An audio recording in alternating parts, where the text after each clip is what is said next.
Hi, welcome aboard, people, and my new show here. This is The Strange Reality with Dave Emmons, and my guest is going to have some strange things for all of us. I've talked to him before, so it should be exciting. This is United Public Radio Network, FM 105.3 and 107.7 global from beautiful New Orleans, and I'm from beautiful Illinois, I guess you can call it, and Tobe's from the beautiful West Coast. And we have our boss, Joe, tonight. Joe Montalvo is going to do some producing for us and make sure the show goes right. I'm just a beginner, so I need a little, I guess, a little push and shove every once in a while, coming from Facebook and Zoom and those types of shows. And now I'm on the big time and with Joe, and I'm really happy about that too, that I'm able to work with a lot of good people here on this network, and Joe's fun to work with. So is Michelle. So they're great people. But I want to introduce my guest, and we're just going to be about an hour and a half into this, I guess. So we should be able to get a lot done. And Tobe Johnson. He's actually been with me before. We've had some very interesting things that he has come up with about Sasquatch and Bigfoot, and that's what this is all about tonight. Tobe Johnson is an author and the newly released book, The Owl Moon Lab, a paranormal experiment, a biographical account of his research into the Sasquatch phenomenon. Beyond writing, Tobe is the co-producer of a two-part documentary, A Flash of Beauty, Bigfoot Revealed, and soon to be released 2023, A Flash of Beauty, Paranormal Bigfoot, an in-depth personal narrative documentary that looks deep into the lives of those that have experienced firsthand the strange reality of Sasquatch. He also is a producer and host of A Flash Beauty, a podcast, a weekly show that takes the listener deeper with each guest from each groundbreaking documentary. And I believe Tobe Johnson, Tobe, you're working with Doug Hajicek on this one, our publisher, your publisher and my publisher. Can you hear me okay? Yeah, I can hear you. Can you hear me? Yeah. Just so you know, there's an echo every time you speak, Dave. It repeats itself, and my audio is repeating over and over. So there is two audio sources. Okay. Here. Now, am I echoing now? We're trying to straighten out this. Or am I echoing now? 1 second here. Yes, and my voice is as well. That's strange. Yeah. So every time I'm speaking, it's a delay, and then my entire sentence repeats as well as yours. You're coming through clear though on the broadcast from what I see, and I'm also coming through without an echo. Maybe it could be internal. You are coming through clear. Yeah, I don't think it's on my end because everything was straight before we went on the air, so it would have presented itself that way. Okay, but I hear you well. Sorry, folks. I'm going to go ahead. I'm going to leave the studio and come back. That way maybe it'll cancel itself out. Okay, I'll be waiting. And want to tell you a little bit about Tobe. He's been working with Sasquatch and Bigfoot research for a long time. And he's come up with a lot of great ideas and also research findings, which blew me away last time I talked to him. And he'll be right back after this technical difficulty. I'm sure it's sounding okay out there, but for now, we're going to try to straighten that out. But this Bigfoot thing has been a mysterious thing for me too. I've heard a guy tell me here a while back that Sasquatch and Bigfoot are two different beings, and I don't know. I thought they were the same thing. All right, it's good. It's all good right now. Okay, so it's all good. I was just talking to people about Sasquatch and Bigfoot. I've heard there's a couple of guys who told me, and I guess I'm gonna have one soon, that maybe you can dispel this right off the bat after you do your opening. But Sasquatch and Bigfoot are the same thing, right? Sasquatch and Bigfoot are the same thing, but I guess along the way, there's a commercial success, and then there's the real McCoy and the tribal history. And the commercial success, what I mean by that is the word Bigfoot itself is marketable just based upon the goofy name. Sasquatch, however, is a cultural representation of something that is factual, and it has its own ignored history. And so tonight we'll be talking about the real McCoy Sasquatch. Okay, the Sasquatch is what this guy was telling me, Tobe, that he is more or less maybe ET related or dimensional related, and Bigfoot is a creature that's from here, or he's evolved, I guess, through the gargantuan apes of the past. I don't know. Is there anything else you wanted to add to that opener? We needed to get back to that. What's going on with you and what's new with you? Well, it sounded like we were in the Grand Canyon, so I'll just if I could yodel right now, I would yodel. Okay. But you know, thank you for the kind words, even if they were echoing through my ears here. I'll fall asleep well tonight. As it pertains to why I'm on the show, first of all, thank you for having me on here. It's always great to talk about, you know, one of the biggest hobbies I have is looking into this crazy mess that we call Sasquatch. And you know, I obviously you and I are in some good company with Doug Hychek and our publisher Hanger One Publishing, and we both have books out on passion projects. But when it comes to Bigfoot, it was kind of a, you know, a book that wrote itself, and it was about 12 years in the making. I didn't ever plan on writing a book about Sasquatch, but you know, really, it's a story, a culmination of my origin story, looking into the subject matter. And so we can dive in however you want to. Oh, yeah, we can. Yeah, I mean, last time, the reason why you're on this larger network, in which I just started a week or so ago, I got a file on people that were very interesting that I interviewed before in the past, and I wanted to bring them forward on this show, and that's why you're here. Okay. You come up with some really unique concepts about Bigfoot and Sasquatch, and some really spiritual and sometimes, you know, fantastical things that you were talking about, like being invisible and coming in houses and leaving little trinkets. You were telling me those stories, and I thought, wow, this is deeper than what I thought. You know, especially with you having some experiences with that. Let's start off by how you got into this. You got started into Bigfoot, Tobe Johnson. Well, let's see here. I was always a fan of you know, science fiction from an early age. You know, I remember watching a matinee of Close Encounters of the Third Kind with my dad, and that got a larger conversation going about, you know, these two narratives, that of the real world and that of the fictional world. But the two worlds never seemed as though they were going to present themselves as a factual event that would ever happen to me. I mean, in the story Close Encounters of the Third Kind, you're following the hero of our story, played by Richard Dreyfuss, a character by the name of Rory Neary, who's touched by strange events that add up to a calling. And his words spoken were kind of a mantra, as he was having these visions of what is known as Devil's Tower, where eventually this mothership UFO would land. He's getting some kind of, you know, forethought or psychic thought delivered to him that he needs to go there, but he doesn't know it yet. And he keeps saying to himself, as he's building up this famous scene of mashed potatoes at the dinner table with his, you know, family, who has no idea that, you know, this man is having a nervous breakdown caused by alien life. And he keeps saying this means something. Well, it means nothing to the outer world, but it means something specifically to him, and he damn well knows it. And it's a tremendous performance played by a great actor. If you haven't seen Close Encounters of the Third Kind, it really is the first good movie about Bigfoot.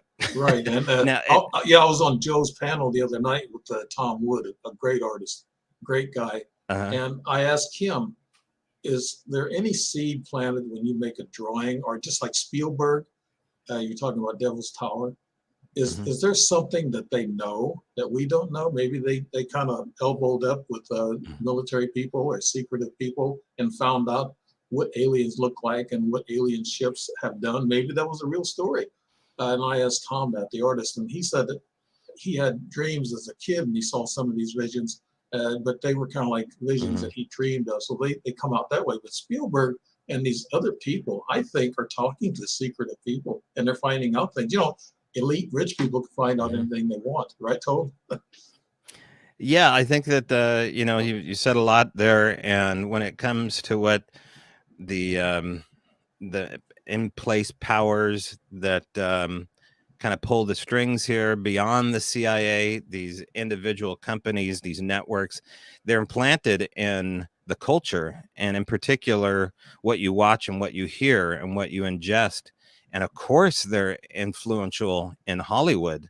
I mean, if you look at the actual meaning of how Hollywood started and what its esoteric roots are, you get into all sorts of interesting things.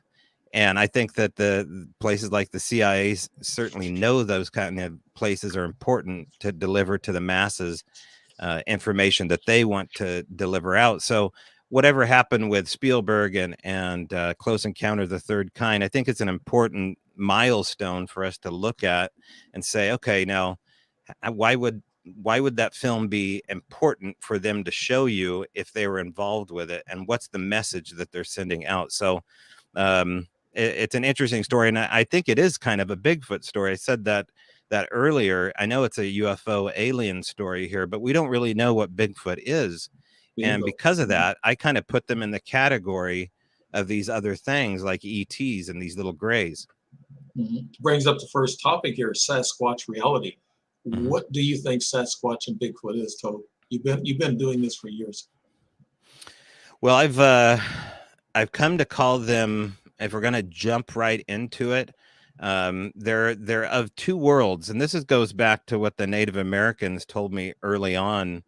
The Native Americans, the First Nations people, the indigenous people that we refer to as Indians, that especially out here in the Pacific Northwest, they take the subject so serious that they only have certain days or holidays or months where you can speak about the subject matter.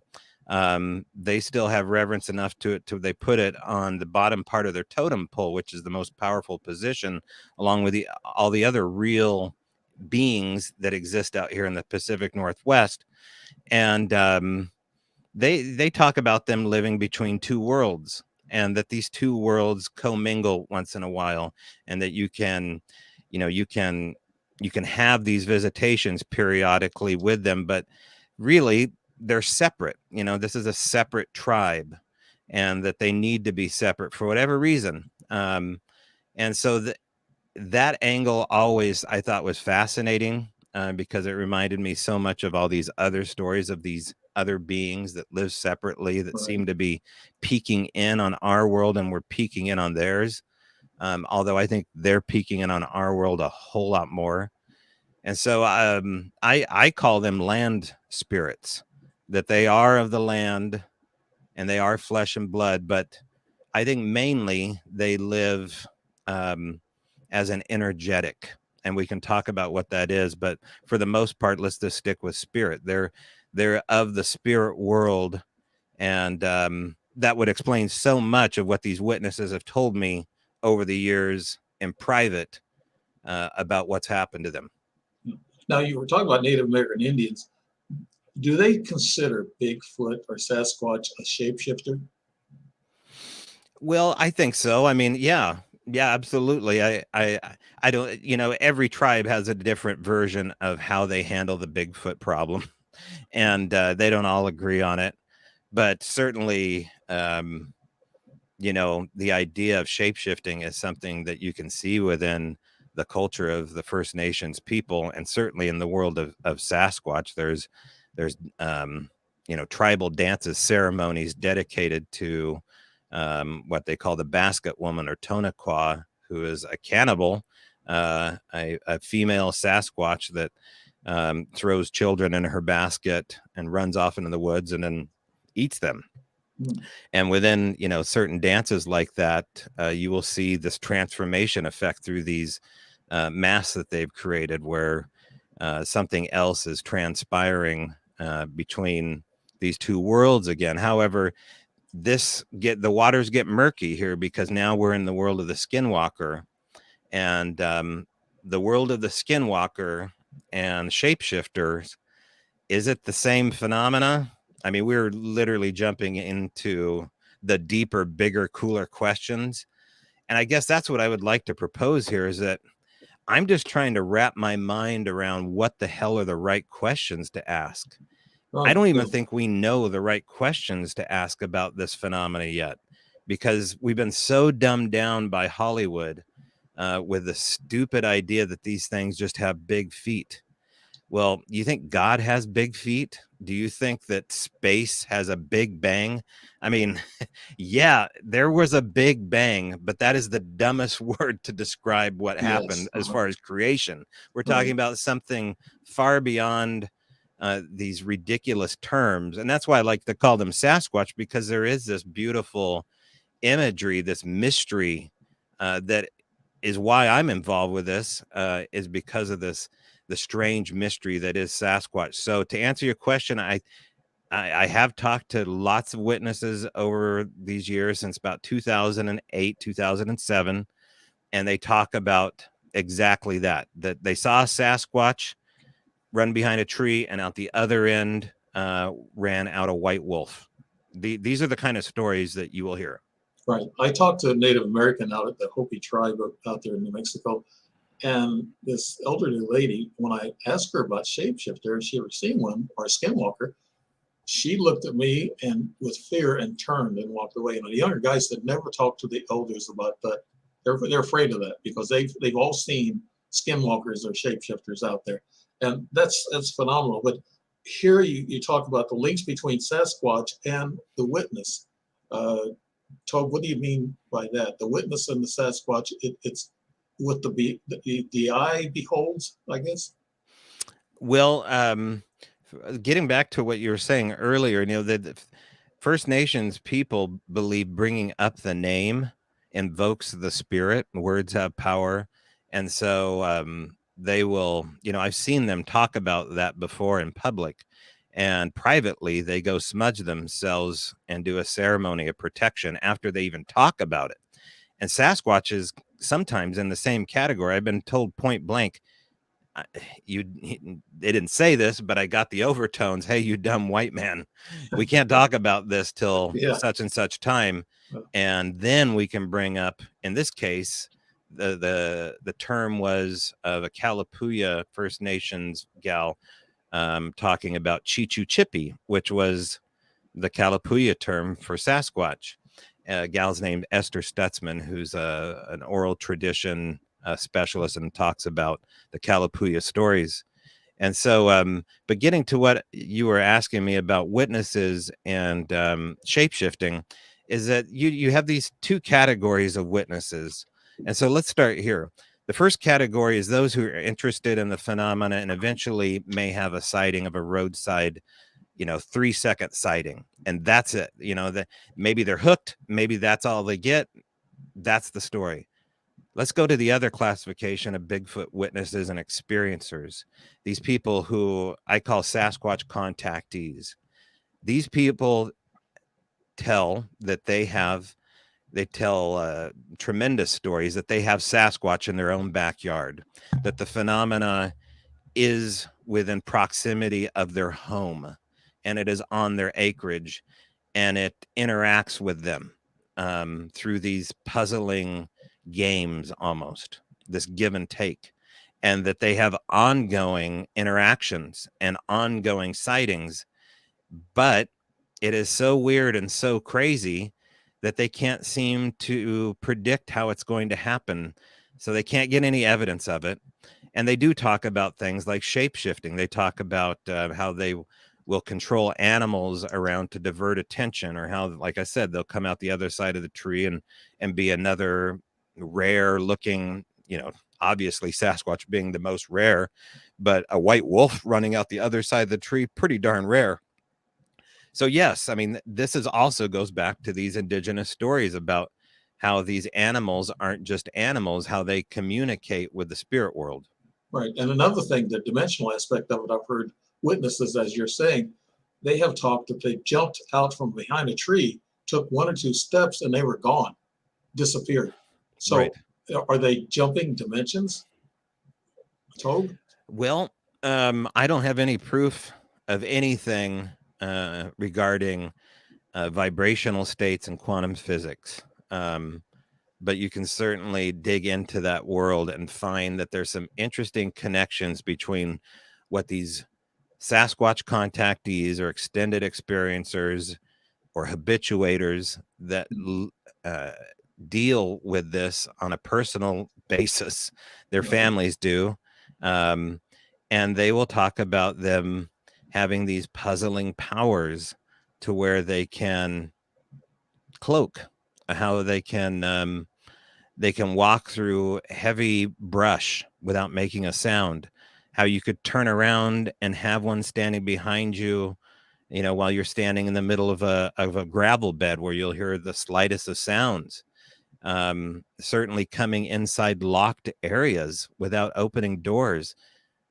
These are all things that the average flesh and blood researcher is scared to death to talk about, because it doesn't seem to fit inside this neat box that says missing link, Gigantopithecus blacki, Newtonian science.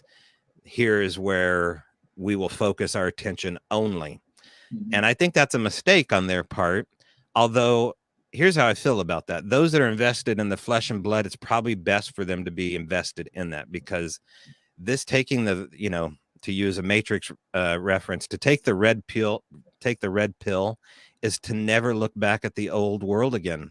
You can't undo going down Alice's rabbit hole. Once you're in there, you're forced to look at it. It's just, it will change you for good. And I don't think everybody's supposed to do that. So for the most part, I leave these people totally alone, and they leave me totally alone. And, I think it's probably better that way. I've had several Bigfoot, researchers on my show. Todd Standing, one of them. You probably know all of these guys. I brought it up about dimensional and ET related sightings with these Bigfoot or Sasquatch. They come on point. I said, no, never say that. And they're with the flesh and blood. They said that they're beings that here on Earth, they live here. They live in caves, tunnels, or whatever. And that's how and then they hide their bones. They're smart enough. They're actually smarter than us, actually. So there has to be some intelligence there.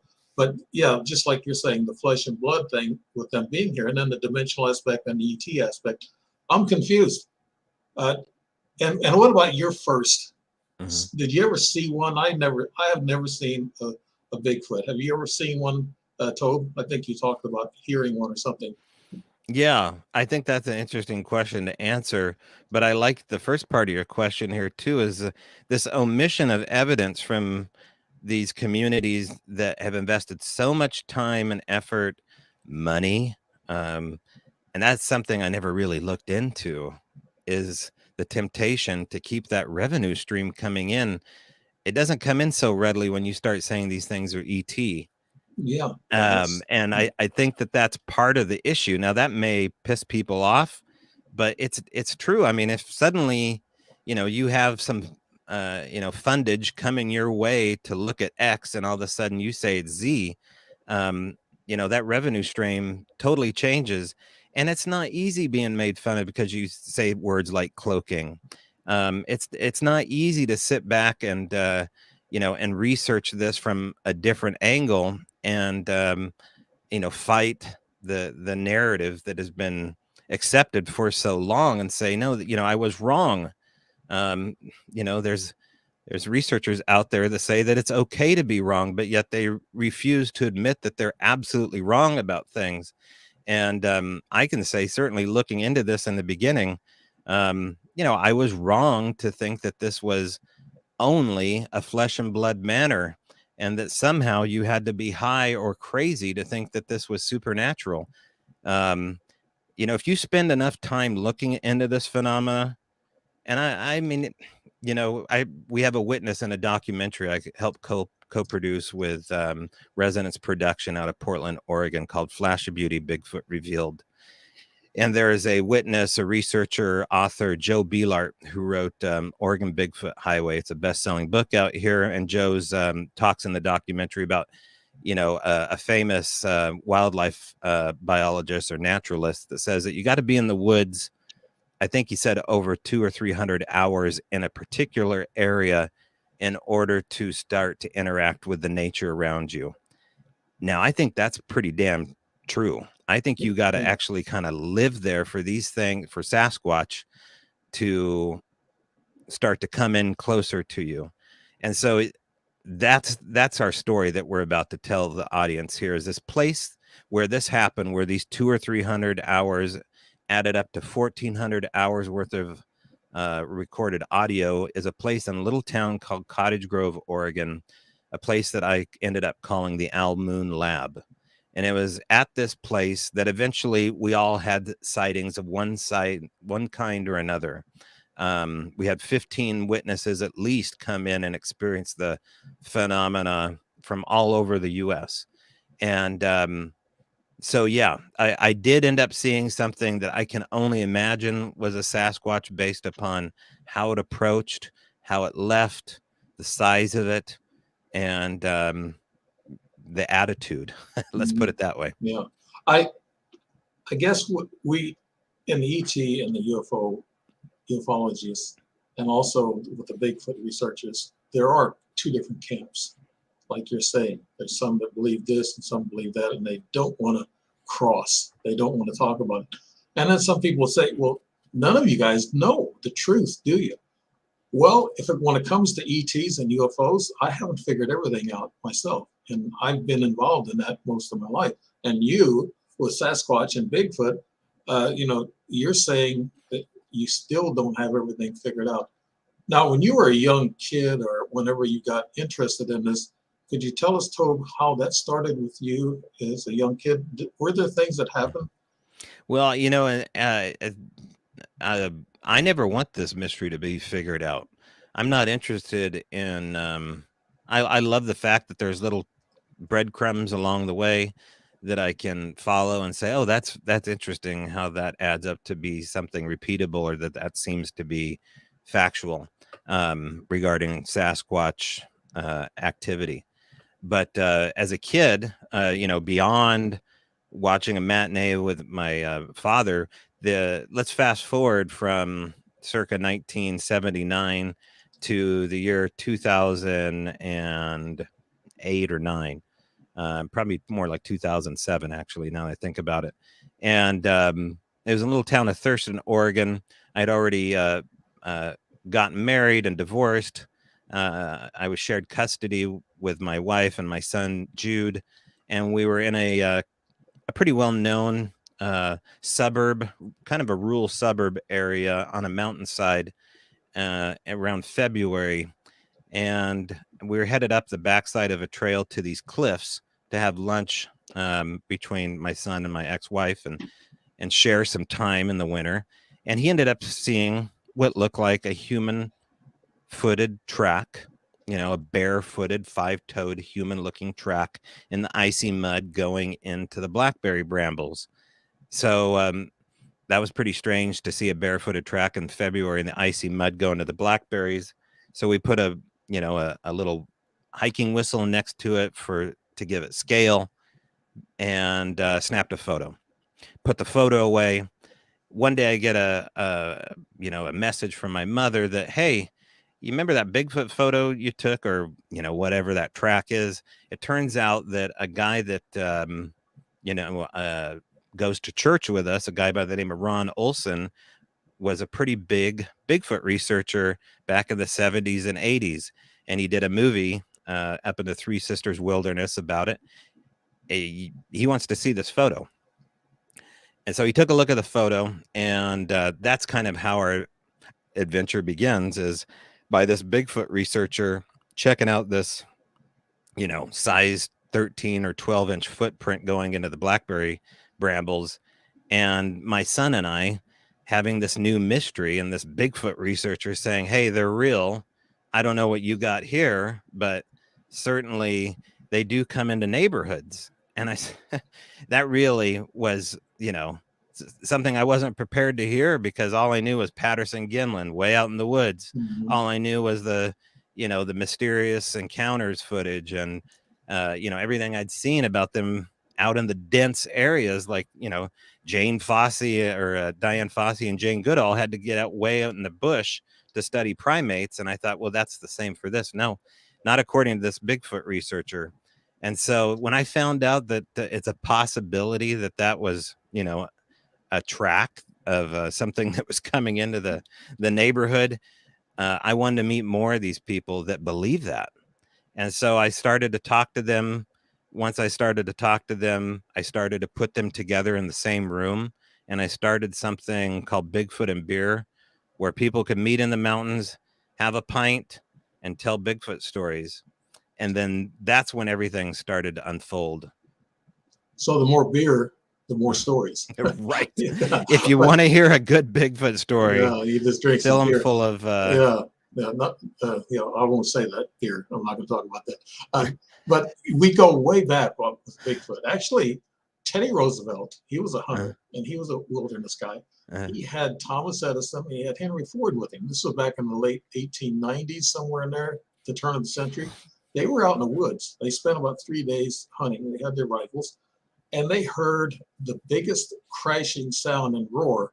And they all woke up and they grabbed their rifles and they just stood guard for the rest of the night. They was afraid. And the next day they got out of there because they didn't think it was a bear. They've been in the woods a lot. Teddy Roosevelt was a hunter. He knew about bears. This wasn't a bear. So there's been Bigfoot sightings and stories that go way back in time, I guess you could say. Have you heard even those to stories? the Sistine Chapel, the director and I were talking to the cinematographer of this documentary, and below the, I think it is, I don't know if it's the fingerprint painting that was done, the infamous fingerprint of man touching God. And below that image, I believe there is 2 Sasquatches painting plain as day, coming out of an underground space or a cave. So if you go throughout history through paintings and cave art, even down in Northern California, there's a giant pictograph of what is known as the Hairy Man, which is, I think, an 8-foot tall cave painting of a giant hairy looking, imposing Sasquatch.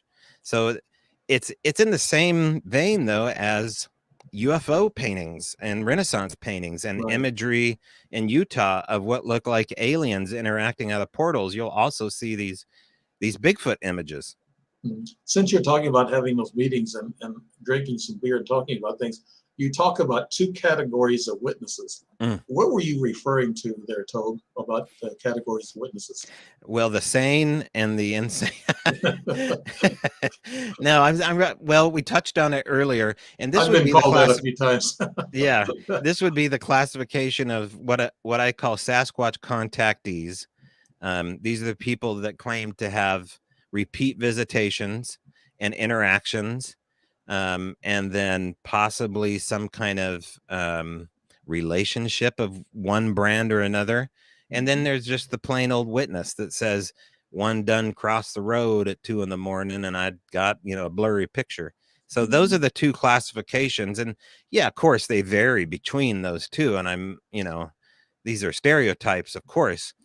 The classification of the Sasquatch contactee is so rich with scientific data that no one really has looked at since I've been involved with this, because of the fact that it gets into things that are just so weird and cloaking, disappearing, the Harry Potter cloak, the image of Predator. We talked earlier about how Hollywood may know something more than it's saying.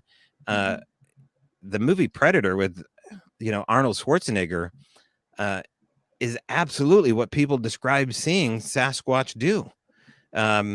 There's in part 2 of our documentary, Flash of Beauty, the Paranormal Bigfoot, coming out this Memorial Day 2023. We get into some of this footage shot known as the Barb Shoot Cloaker image, shot out here in Mount Rainier. And, it really has people stumped as to what she's filmed. But you see, in this video image, and this is what the witnesses describe, is what looks like a pixelation or a mirage, almost like something out of the Predator. that is blending in with its environment just enough to where you can't see it until it moves, and then you see the outline of what would be the bending of light. And so, what is that? There's programs that I talk a little bit about in my book. There was a program called Project Cameleo, where the government was looking in at how to do covert operations and mess with people's mind through using cloaking tech. Cloaking tech is real, by the way. The government is, very interested in cloaking technology with their aircraft in particular. So if that's what's happening, then we may have a more interesting conversation. But here we go again. This is crossing streams, just like they say in Ghostbusters, between the world of the alien and UFOs and Sasquatch. So there is this crossover. And, without the likes of, these are not all my own thoughts, by the way. I look upon the work of Tom Powell, who was a mentor of mine early on. I look upon the work of Henry Franzoni and Ron Moorhead. These are the forefathers of the weird Bigfoot stories, but they are brilliant minds. And, these are the people that I like to elevate as far as these conversations are concerned and give credit to. Okay, I'm going to make a real station break here. It's where you're listening to United Public Radio Network, FM 105.3 and 107.7 globally from beautiful New Orleans. And this is Strange Reality with Dave Emmons and my guest, Tobe Johnson, and we're talking about Sasquatch and Bigfoot. And you told me a story once, and we're talking about the hard evidence of Sasquatch, physical and beyond. You told me a story about this Sasquatch would come in the house and leave tokens, and you would have tokens out in the forest, and they would communicate with you by leaving little gifts. Could you tell us those stories, Tobe? Well, over the years, I've heard a lot of weird stories about how Sasquatch will leave things for people, these Sasquatch contactees, and how there is this interaction between the human and Sasquatch. And these can be small things to big things.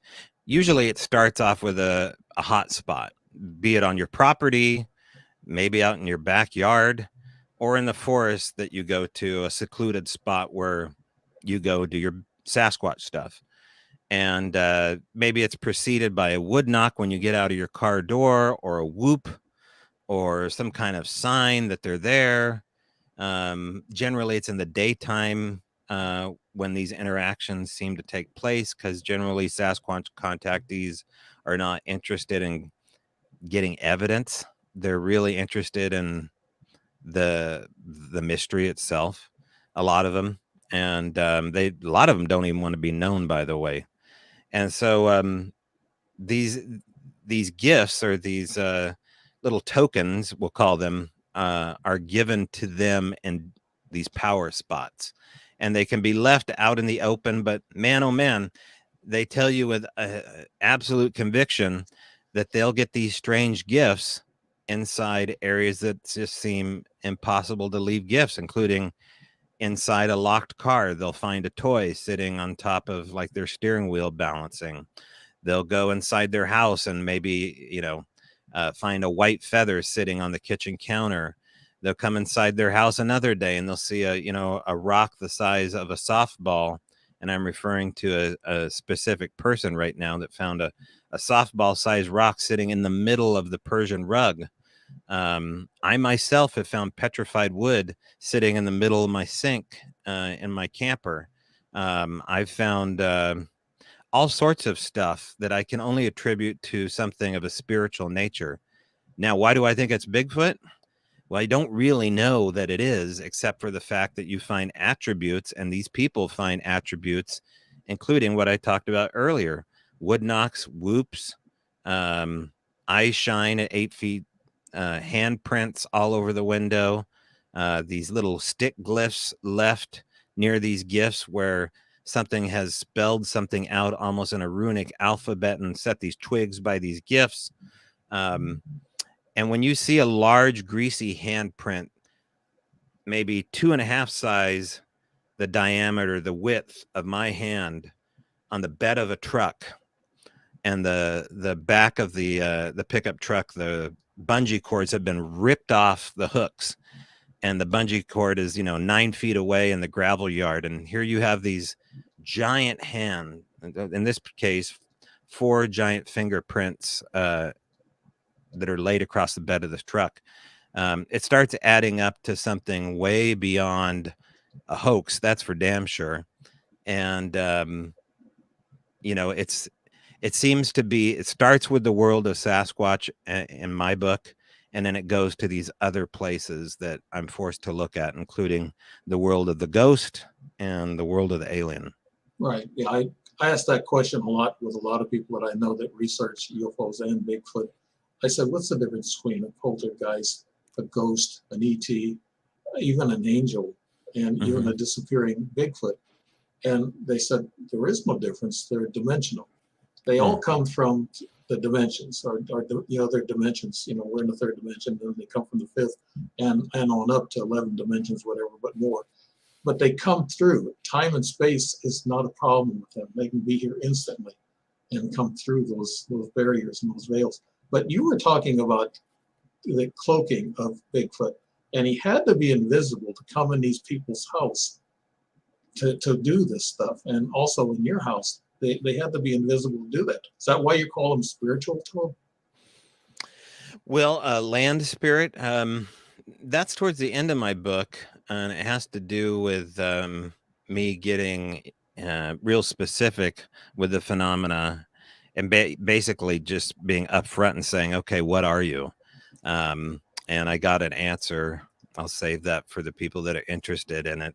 But it's a heck of a story how I got to the idea that these things are land spirit. But I've had things run up behind me in the middle of the day in Bigfoot areas. In particular, there's an area in the Cascade Mountains, right outside of Eugene, Oregon, home of the University Ducks, maybe an hour outside of Eugene. And there's a Bigfoot hotspot that I spent probably 2 years in, a place I called Oz, a remote hillside off of Highway 126. And on this hillside, two of the neighbors who didn't know one another lived in these double wide trailers, and they're all pointing up to the mountain, separately telling me without coordinating that, yes, we have Bigfoot on those mountains, and go for it. Go look for him up there. You have our permission. And so I got express permission from the landowner, and I had something run up behind me on that mountain, in the middle of the trail. It sounded like an elephant on 2 legs, and it ran so quickly, so heavily, that I was sure that it was a giant human that was probably coming to kill me. That's what it sounded like. And it was a beautiful summer day in the middle of a pretty open trail, and whatever it was not there when I turned around. It sounded like it had stopped only about 12 inches from my backside when I flipped around.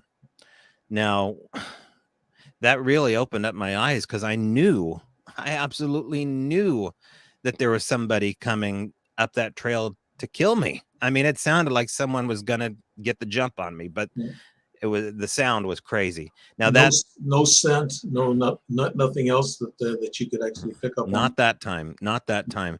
But this goes to what so many people had told me before, that once you get involved with these people, now we had these 2 houses here, right? These Sasquatch contactees that are telling me these crazy stories about disappearing tracks in the middle of the snow. And they showed me photos of them, walking out of the hillside into the field in the middle of a snowdrift, and nothing. Now, they didn't know I was leaning this direction. I didn't prompt the witness to make this a strange story. These stories just, you have to gain these people's trust, first of all, to tell you this kind of stuff. Yes. If they think that you're interested in only one version of what Sasquatch is, they're not going to tell you anything. So for all those people out there just like, well, I never heard these stories before.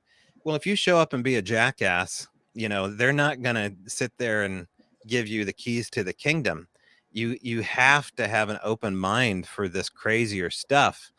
And because I did, and maybe it's because I so wanted this mystery never to end, I didn't want it to be, and I'll freely admit that, I did not want this to be a giant gorilla. It seemed way too cool. for it to be something other. Now, And you just told us one of your scary stories.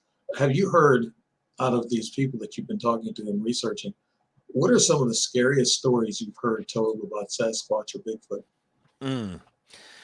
Well, you know, there's disturbing stories, and then there's scary stories. One of the more disturbing stories has to do with the witness that I was just talking about, one of the homeowners from this mountainside. And she went on record about what happened to her. And her name's Mary. And she was certain, her family was certain that Sasquatch was on that hillside. And so she told us privately that she didn't want her daughters to see what she had seen when she was a little girl. And I said, well, what do you mean? She goes, well, I'm a witness from, the coast, the Pacific coast in Oregon. And I saw one when I was a little girl. And it was masturbating as it was watching me. Wow. And she goes, I do not want, because the little girls were being watched in the woods by something that was very comfortable sitting Indian style, believe that or not, in the ferns, watching the little girls play outside in the second floor of their home. And so that, that's a very disturbing, Yeah, it is. perverted thing for a human to do. Can you imagine an 8-foot tall, horny Sasquatch, masturbating? I have heard though that Sasquatch does like women, and when you have a Yeah. woman with you, they're more attracted to the group of researchers than if it's just all men. If a woman is with you, they're attracted to women. Have you heard that? And is there any importance to that? Tony? Yeah, I know people that I know diehard rabid researchers that collect menstrual cycles evidence from their girlfriends. Wow. To go out and have interaction, more successfully, or they will bring as an attractant, kind of like a chum trail for a shark, and they'll bring I didn't expect to go here, by the way, but this is the Dave Emmons show after all. We're firing on all guns. But yeah, I mean, you bring when you find out this is real, you'll do some crazy stuff in order to have these interactions happen. And that's one of the things that I've heard along the way. I've also had guys come out with me and they'll take a rag and they'll dip it in like aqua velva, or they'll dip it in, some version of perfume, and they'll tie it to the antenna of their car. And as they're driving in the woods, their hope is that scent of a scent of a woman, my Al Pacino impression for the night, will bring in a Sasquatch to camp.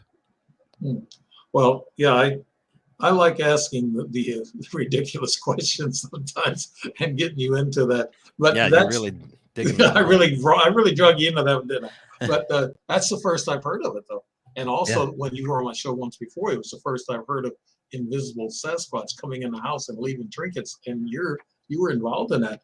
And I just think that you said there's a trauma of these Sasquatch sightings. They're just like this woman you said when she was a little girl. Apparently, they're sexually attracted to human women. So does that say something about them being maybe partially human or coming through the human DNA ranks?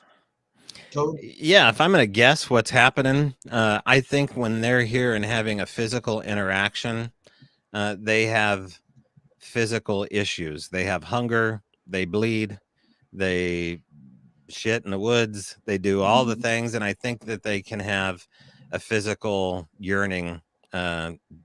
Certainly, they seem to have all the personalities of a human: grumpy, sad, happy, jokesters, all those things. I mean, if you look at the case of Ron Moorhead in the Sierra Nevadas, they were being messed with quite often at their infamous Sierra camp, but it was also very playful and it was very inquisitive. And more often than not, that's exactly what you get, is this inquisitive nature. Now, when Ron brought his daughter Rhonda up to the woods, they had a thing for her. and Rhonda will talk about that. In fact, she talks about it on. Well, I probably can't talk about this yet, but let's just say Ron Moorhead's daughter Rhonda has much more to say about her experiences coming up soon. And so you'll definitely hear that. Women get a lot of experiences when they're in the woods. They're some of the best researchers because they have women's intuition. They don't have man's ego blocking it. And that women's intuition is a psychic connection to the spirit world and to nature. And they are an add bonus if you get a good one. If you get one of these coming in the woods, maybe you're not going to have so much fun. But if you get a good woman to come out in the woods with you, I think you're going to have more action.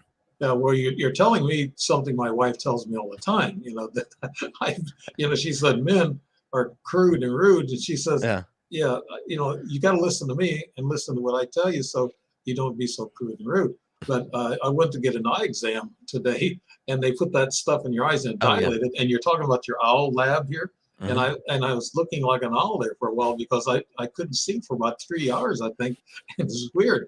And I told the doctor, I said, my wife said for me to come and get my eyes examined because I see nothing that she says or does, or so getting back to the woman thing, but no, really, she's a good woman. Good cover there, David. It's kind of like Rodney Dangerfield. I get no respect.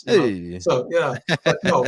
Getting back to the Sasquatch thing. Now that we talked about the trauma, and have you seen any really true evidence? You mentioned this. Have you seen true evidence? I know Dr. Meldrum, he's got, I guess, these Bigfoot castings, and he keeps, record of all those. Have you met with him, and have you seen any of that evidence? Yeah, I've seen evidence from Dr. Meldrum. I've seen evidence from colleagues of his over the years. I've been a part of collecting a lot of this evidence myself. And some of it's been submitted. In particular, we'll talk about the hair analysis that I was involved with, because I can really only talk about the stuff that I've, the chain of custody that I've submitted. But finding anomalous hair is pretty rare because it's very identifiable, because inside the core of a hair, microscopically, anyone can do this if you have a good enough microscope. I don't even think you need an electron microscope. You can see in the inner core of a hair what's called the medulla, and that is basically the inner root. And inside the shaft of the hair, these medullas will either exist or not exist. And sometimes you'll find one that is shattered or looks like it's got strange characteristics to it. Now, those are the kind of hairs that get really interesting, and you should be able to identify those as being human or animal. But sometimes they fall in a category, not too often, but in our case, at a place we call the Almoon Lab, we found these giant knee impressions, and we thought they looked like knee impressions in the mud, so we filmed them. And as soon as we started filming, we started zooming in and finding these black hairs that poked out of what looked like the patella. It was in the middle of the day. It was 2018. It was above the property where all this interaction was happening. And so we filmed ourselves meticulously removing these hairs, gloved up, and sticking them in envelopes and sending them off to Canada before we cast these prints. And when we got the hair analysis back from a gal named Cindy Dosen, who is the kind of the go-to hair analysis gal for Bigfooters, Sasquatchers, she goes, I want you to know that out of 200 hairs or so that I've looked at, this is like number 6 that I would classify as being a Sasquatch hair. She goes, it's not anything in the data bank. She goes, I stake my reputation behind it. She went through the list of things that it's not. And more importantly, she was able to determine without us telling her that it came from an extremity, which I think is really interesting, because after we showed these knee impressions, which we cast, we showed them to an orthopedic surgeon, we showed them to a sonographer, and everyone agrees that these are giant knee impressions of over 1,400 pounds of pressure, which is way out of category, obviously, for even the most, the most obese person on the planet. Mhm. And so, an interesting bit of detail from this mysterious place that I investigated. What now? If she can classify these hairs as being something not of this earth or nothing that has, it comes close to any other animal or critter, what does that tell us about Gigantopithecus? That there was a huge ape, 15,000, 20,000 years ago, they went extinct. Now, a lot of people say, well, they evolved from them. If they did, wouldn't the hair be identifiable? Tobe? Well, it might be for the fact, but this doesn't even match primate hair.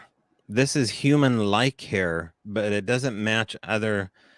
And I should ask Cindy Dosen this question here, whether or not it matches chimpanzees or gorillas or orangutans.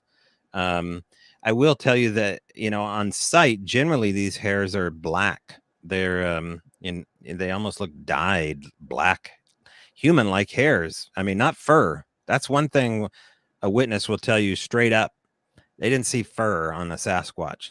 They saw hair flowing down, like on a beard or, on her head, growing up on the sides of, your body or chest hair. And so when you see these hairs here, they're black, but under microscopically, they generally are Irish setter red. It's almost as though the black is, just the initial color that you see with the eye. But when you get down into the layers of it, this Irish setter red color, and people do see red Sasquatch, bright Yes. orange, red, rusty colored. It's a very Right? common. Kind of like a orangutan. Yes. Like one of the witnesses, we talked about witnesses a while ago. I have a cousin, and as far as ETs and all this supernatural stuff, he's about as shallow as a dry creek bed when it comes to that. But one day he was out chasing cattle just north of me here where I live, and for his cousin, and he was chasing cattle. He's by himself. He went into the woods. He saw this tall figure, about 8 feet tall. He said it had long hair all over its arms, dangling down. It was standing up 2 feet, and it was a Sasquatch. He has never seen a show or have never watched any of these types of shows on TV. And he saw this, and he's the kind of witness you can believe. He's such a skeptic, but when he come back, to the farm, he Right. was pale white and he was scared to death. He ran back out of those woods when he saw this thing. And he said it leaped twice, and he said it was just gone that fast. And he was talking about the long hairs on its arms, and it was kind of reddish color. And he said it's the damnedest thing he's ever seen. And he was still scared when he was telling me 3 or 4 days later. So, yeah, so you can believe that witness when they come forward and say that. And I told him, I said, well, cousin, you saw something I haven't seen. I haven't seen a Sasquatch. You've seen a Sasquatch. Great. That's great. I believe it. So, Yeah, these witnesses are so profoundly moved. 95% of them are so profoundly moved that it changes their worldview almost in a religious way. They never forget it. They're kind of rewired in a way after that moment. Everything changes for most of them after that moment. And when you get into encounters of hunters, it's a whole different classification of Bigfoot witnesses. In our documentary Flash of Beauty, Bigfoot Revealed, which you can stream for free on Tubi or watch on Amazon, we interview a witness, a guy by the name of Mark Parker, who was bow hunting near Albany, Oregon, and got fairly close to a Sasquatch that was hiding behind a tree.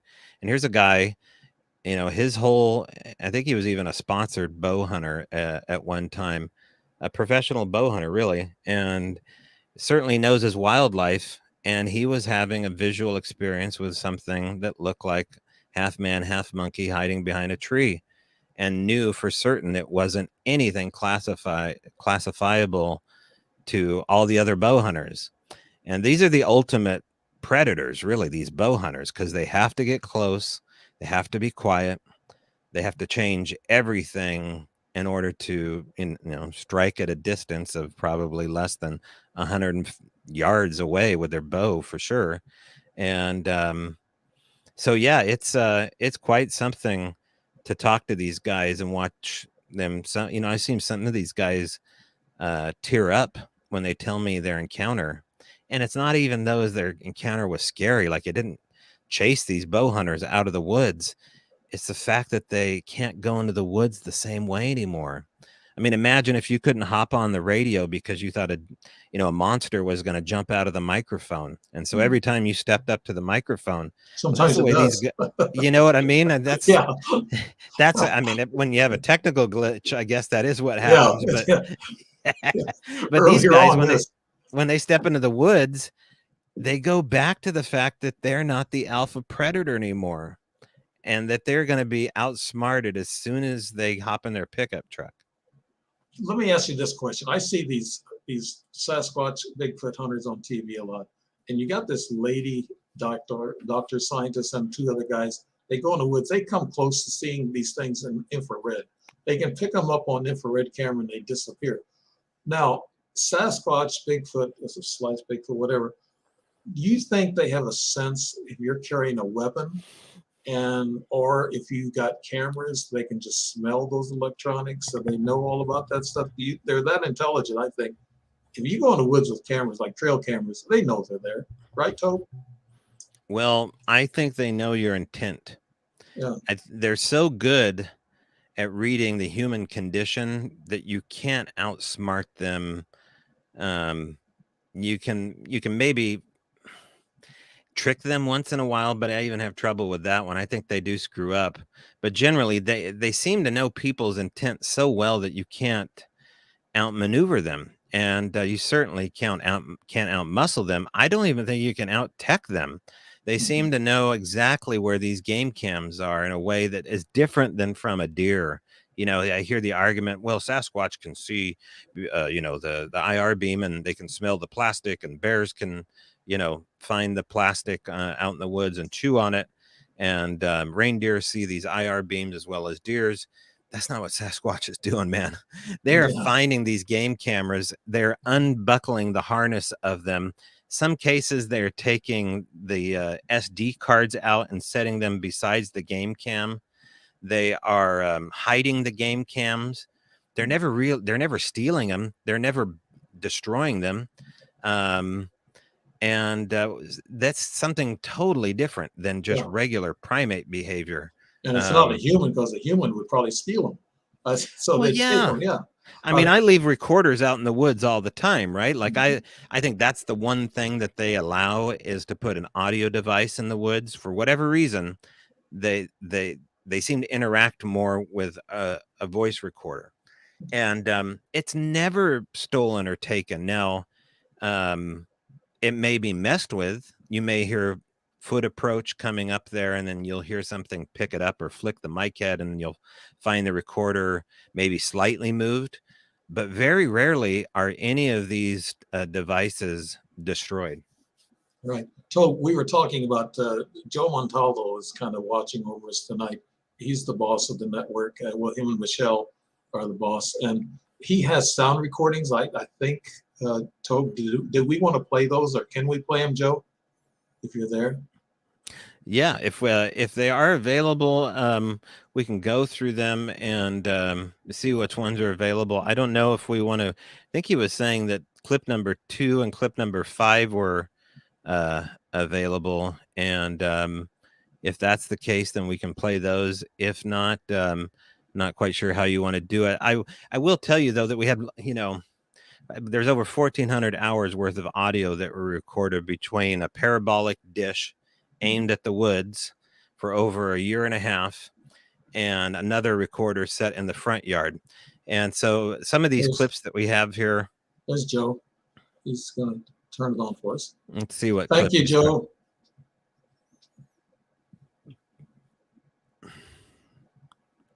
Yeah, so I don't know what audio he's bringing up here, but we could play it, and then I can explain why I'm sharing it with you. Let's see what we got. I see it, but I don't hear it on my end. I don't hear it either. Yeah. Yeah. Not coming through, and I see the volumes up. So whatever you want to do, Dave, you want to just talk about them? Yeah, let's just talk about them. I think we're having a sound issue Okay. with these videos. And thanks a lot, Joe. We'll just talk about them, Okay. and thank you very much, boss. Okay, Tobe, just tell us about these sounds. Right. So plug here. This is a copy of my book, The Al Moon Lab. And within the book, there are helpful QR codes. And so as you read along, you get to experience everything I recorded and got as far as evidence was concerned. And there's a lot of audio in here. And these audio captures are put on something called spectrograms. So as you scan this QR code in the book, it correlates to the chapter you're reading, and then you get to see the visualization on the spectrogram. And I talk a little bit about that in the book of why that's important, because it is important to actually look at the sound as well as hear it. Now, you told me a story, Tobe, last time that you talked about this thing grunting and coming towards the fence. Was that you? That was your story that you was telling me, that it was right. grunting and coming towards, and it was making a lot of heavy footsteps, and it was really grunting, real low bellical sounds.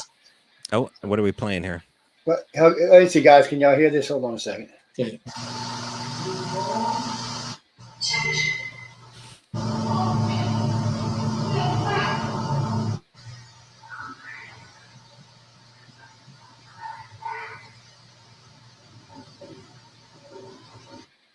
Okay, well let's talk about that audio, because that's not Bigfoot. These Sasquatch contactees that have prolonged experiences, like this family that I was living with at the Al Moon Lab, a couple asked me, invited me to live on their property, Daryl and Cindy Adams. And they started to wonder whether or not they had poltergeist on their property. Now, this is what you'll hear from Sasquatch contactees, is that the Skinwalker Ranch type stuff happens at these homes, and you'll have what appear to be poltergeist activity. Included in that are strange voices. So the recordings that you heard was a compilation of these strange ghost voices that turned up on our recorder, not only in the house, but there was this hot spot between where I lived in my camper and the main house, this metal shop. And in this and around this metal shop is where a lot of these experiences seem to happen. Now, was it because it was between these two, homes, and there was these two different schedules happening between me and the property owners? I don't know. But all I can tell you is that as soon as we put those knee impressions in that shop, it was like a welcoming committee, and all the stuff started to unfold, including a lot of poltergeist stuff. And so that was a compilation of what people would call an EVP compilation of these strange voices. So if people read my book, they'll get a load of a lot of ghost stuff that doesn't seem to fit into the Bigfoot world. I argue that point and say, yes, it absolutely does belong in the world of Sasquatch. And you just haven't heard the rest of the story. I try to tell the rest of the story, and that's the way I do it. I know you've heard of this. I've heard of some researchers that were on TV talking about Bigfoot mimicking their voices. Oh, yeah. Talking back to them.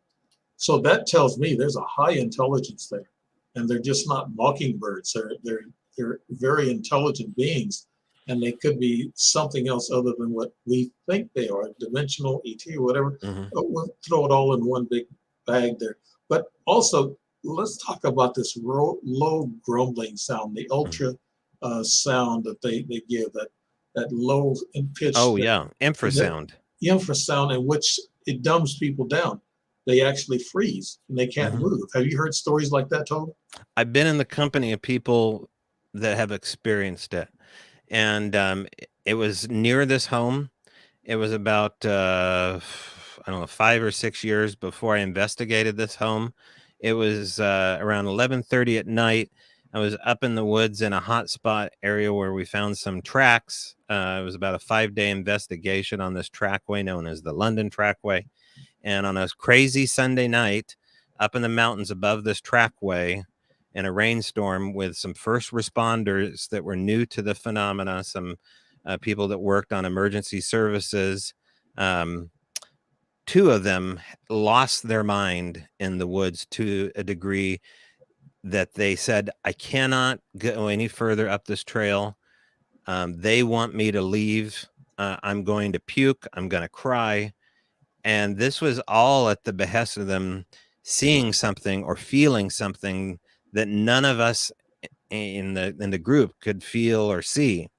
And they were so unnerved by the fact that they were basically, being messed with this way, that they didn't know what to call it. And of course, I had heard by then, there's something called infrasound that, other animals can possibly do, including lions and killer whales, Yes. and, I believe elephants as well. But this was telling them something psychically. We want you to leave. You shouldn't have brought a gun. In one case, the guy reached out and grabbed his gun and prepared to throw it at it's 12 o'clock at night in the rainstorm, and throw his gun in the middle of the brush. These are rednecks, by the way. This guy was, and Yeah, certainly for him to throw his pistol, is a crazy thing. Yeah, that's big time. Yeah, that infrasound gets around also to ETs and how they dumb you down, but you don't really hear it. It's a frequency, a vibration that they dumb you down with. But getting to now, let's talk about this guy that wrote this book, 411 Missing People. Have you heard of missing people in your area around Mount Rainier and those places around Washington State? I know Alaska has a lot of missing people. And do you think Bigfoot or Sasquatch is responsible for some of those missing people, Tobe? Well, the Native Americans certainly do. They talked about, I believe it was Sarah Winnemucca. There's a couple others. Albert Osman up in Canada near, I believe it's called Toba Island Inlet or something like that. These are 2 well-known cases of people that have been taken away. They describe very interesting details. Sarah Winnemucca's case, I believe she was returned, and she actually brought back physical evidence. She brought back a Sasquatch hair or hairs that were entwined on a Native American. I believe she was a Paiute Native American. I think the hair was woven into one of their tribal dresses, which is on display somewhere. Albert Osman's case, he was taken away to some cave and had to escape by supposedly tricking one of the Sasquatch and running for his life. But he was describing Sasquatch language, which nobody was talking about, back then. And this is like at the, I believe it was the 1920s or something like that. And what he was describing was being taken to some cave, I believe, where there was a family of Sasquatch, and hearing utterances which sound a lot like what Ron Moore had described and what we captured in our book, which is this samurai. This is what they call it, right? The samurai chatter, which is, it sounds like it's very Asiatic. It's very fast language, very deep. And it's hard to classify as being human at all when you hear it. But this is something that, a lot of people ignore for the fact that it's like, oh, Sasquatch doesn't kidnap people. They would never do that. They're just, a wild creature that is very docile. And that doesn't seem to be the case. I think you could catch one on a bad day. Yeah. Do you think that maybe the Sasquatch is taking people? They are taking them to another dimension, maybe, and transporting them to another. We got human-like worlds. Let me tell you, Dave. Yeah. At the property, we got so much audio, and one of the creepier, crazier, more fascinating sounds that we got that I could not ignore, and I actually heard with my own ear one night when I was staying.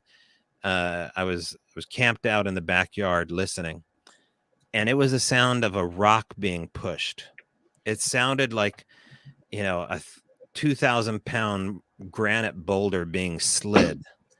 And it was kind of a rolling sound mixed with a rock sound. And we could never figure out what that is. Now, in the world of the paranormal investigator, there is the phenomena of what they call the bowling ball sound. It's a very similar description of what these paranormal researchers describe of this rolling sound. And so what is happening here is, is this a physical action happening to where something's pushing a boulder and the Sasquatch live underground? I don't think so. I think and we need to harken back to these other researchers who are saying, now, wait a second, we get these EVPs of this weird sound as well from the spirit world interaction stuff. Is it possible that you're hearing, time and space being messed with in a certain way? These energetic sounds. I think so. And can you be taken into this world when the sound occurs? Is that them coming into this world? More often than not, and I talk about this in the book, is that we would hear this popping sound or smacking sound, and this pop was like it sounded like the air expanding all at once, and then we would have activity. You would hear the strange pop sound, and then you would hear something walking. You would hear something breathing, sniffing the air, percussively having some kind of interaction of one branch or another.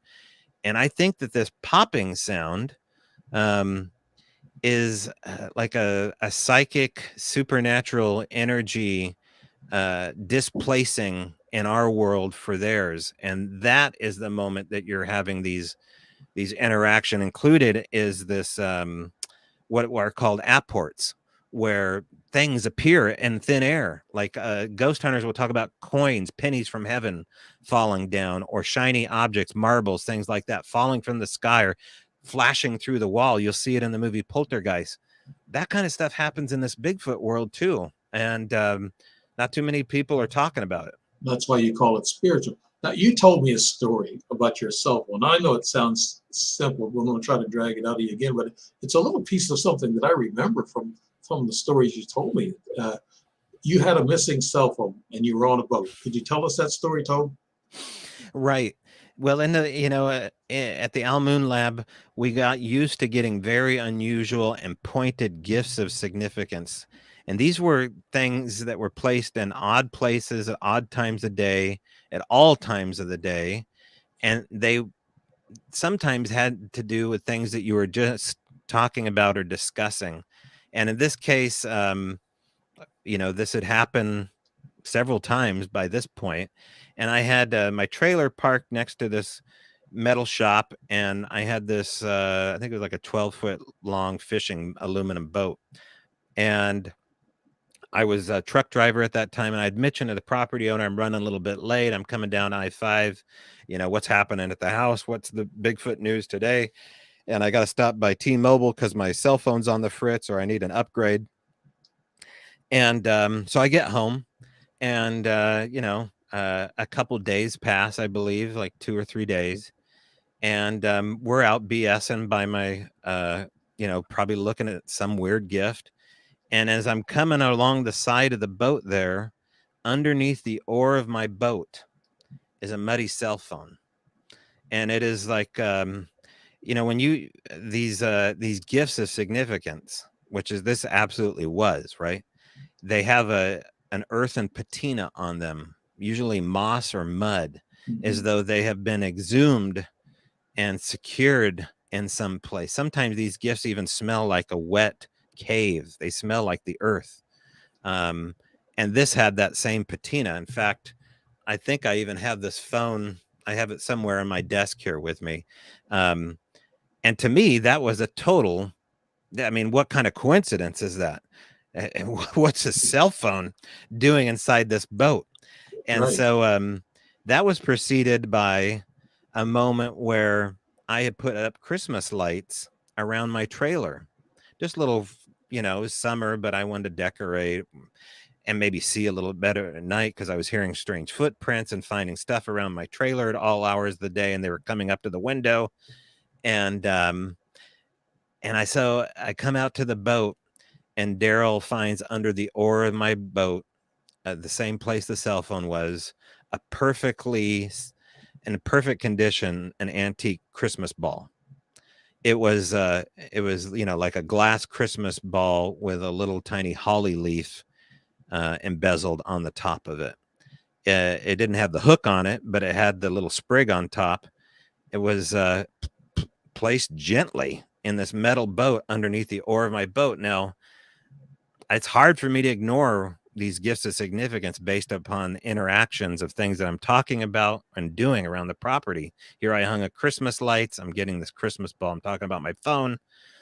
These stories add up over time, especially in this story. But they've been discounted so long by these apers as just being like, well, we're not going to mention this report. We're here to look at Bigfoot prints and talk about how big it was. Yeah, I get it. Like, that's cool. That's a good adrenaline rush, but you're not going to get closer to it. You got to go by your gut feeling too. Mm-hmm. You have a gut feeling that you think this is a Sasquatch doing these little tricks. Well, this is where the handprints were. These are where the size 14.5-inch tracks are found. You know what I mean? The hair. Right. So, yeah. And you've heard the breathing and the grunting. Now, why do these Sasquatch researchers want to hide a lot of this information? What do you think, Tobe? I mean, why do they want to hide it? Is the government involved in military know about Bigfoot? In our documentary, A Flash of Beauty, we talked to a plumber out of Coos Bay, Oregon, and we recently interviewed him for our podcast called A Flash of Beauty, the podcast. Real interesting fella, and he collects stories as a plumber and an artist around the little town of Coos Bay. And he talked to one of the forest rangers and asked, why do they keep this a secret? And the forest ranger says, we have to keep it a mystery, because if this ever gets out that this phenomena exists, then, kiss these forests goodbye. Imagine trying to protect something. One of the conspiracies is in Oregon, they shut down all the lumber mills because of the spotted owl in Oregon, especially. Right. And a lot of these towns suffered because of it. And the spotted owl was basically a test subject to see what would happen if they ever came out with the Sasquatch evidence, and to see how these towns would suffer that way. And so that was, this forest ranger's excuse. I think it's beyond that, because if they know these things are real, they know all the stuff that I'm talking about is also real. Right. Now, maybe they don't know all the specifics. They aren't read in like, the upper echelons of these Men in Black type organizations. But when you get into what's going on with disclosure and the world of the UFO right now, in fact, we're just getting ready to have another briefing on this. There's a lot of crossover. Right. I was talking to a couple of explorers, and they're a little bit older guys, but they run all over the place. So they were up in Alaska. You might know this town up in Alaska on the shore there. It's destitute now. I mean, they left it because there were some killings there, and they said Sasquatch did it. Well, these guys went up and they researched this area. And the big story I take away from them, that there was 3 of them in the cabin. They heard some sounds outside. So one of the guys, that's the 2 of the researchers, he walks outside of the cabin, and he hears this rustling in the trees. And he saw this fairly good sized tree shaking and shimmering like there's something climbing down it and causing it to shake. And he's wondering what's going on. And he starts backing up to the cabin wall in the back, and he had a shotgun up, but he said he couldn't see it. It was actually invisible. And then he said it come at him. It just he could feel the footsteps coming at him. It was invisible. And I asked him, why didn't you shoot? He said, because I couldn't see it. And he said when it hit him, it was like a big blast of wind hit him when it hit him. And he said it just disappeared. And I'm thinking, wow, what a story. And these guys, I mean, they've been around and they've been researchers. And that was one of the big stories they told me that night when I interviewed them. But they're going to probably be back and talk to me sometime soon. They're always out researching. But those are fantastic stories, just like the stories you told me about the spiritual aspect of Bigfoot, Tobe. That amazed me. And I think that's pretty neat to hear. Well, thanks. I don't know if any of it's true. It's my one man's opinion, but I think I'm leaning on something that's the real McCoy, and it's led to a good time. I've never been bored doing it, never been hurt, not even spiritually. And I've leaned up against this phenomena pretty hard. I've seen people hurt by this phenomena because they get so obsessed with it and their ego gets so involved with it. Usually it's that kind of thing that will take down a person. But yeah, you just got to find that balance and don't let it take over. Right. It's the same thing with ETs, and they've never hurt me. They've scared me. I mean, I've seen 6 of them up close, UFO craft, but they kind of like energize you with spiritual energy, and it's nothing harmful. Some people talk about having bad, just like with Bigfoot, they've had bad experiences. They've been chased in the woods and that type of thing. You see that these mysteries of Lost in the Woods or something like that. It's on TV a lot. And I think our buddy Doug Hydjak, he gets involved in Monster Quest and those types of things. He's done a lot of the shows. But it's interesting to find out the different aspects of this Bigfoot and Sasquatch phenomenon. And you brought up something completely different than other people have, and that impressed me. And that's why I wanted to talk to you again and let you tell the people about the spiritual and the invisibility of these creatures. Is there anything else you want to say about these creatures before we start closing down shop?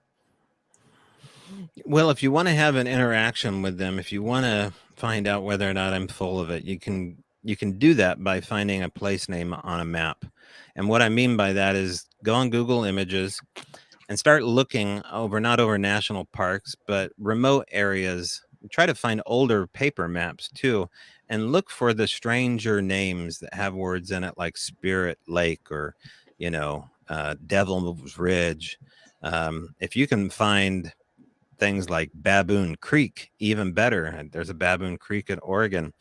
How do you think they got these names? Like these strange names?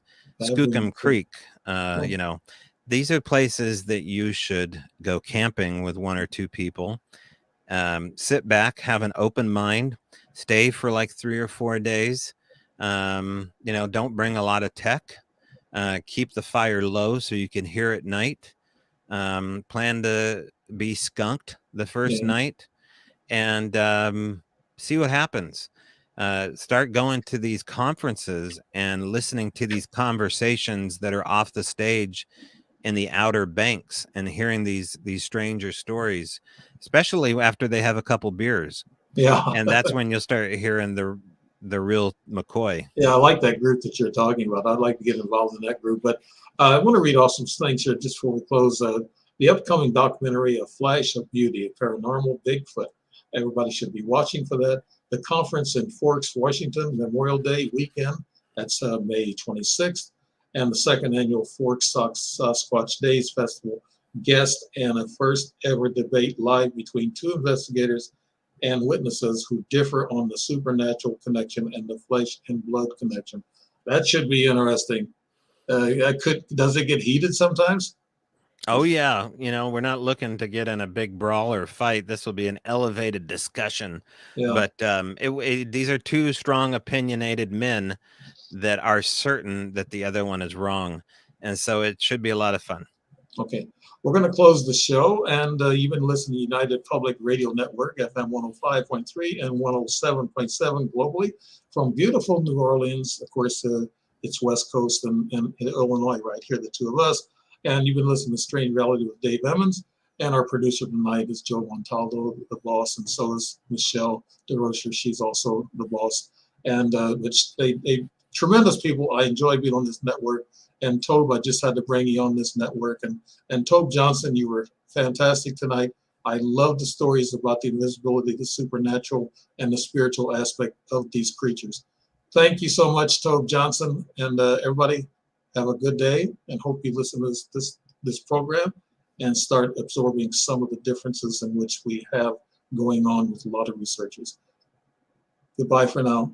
Goodbye. Thank you. Tobe Johnson. Thank you.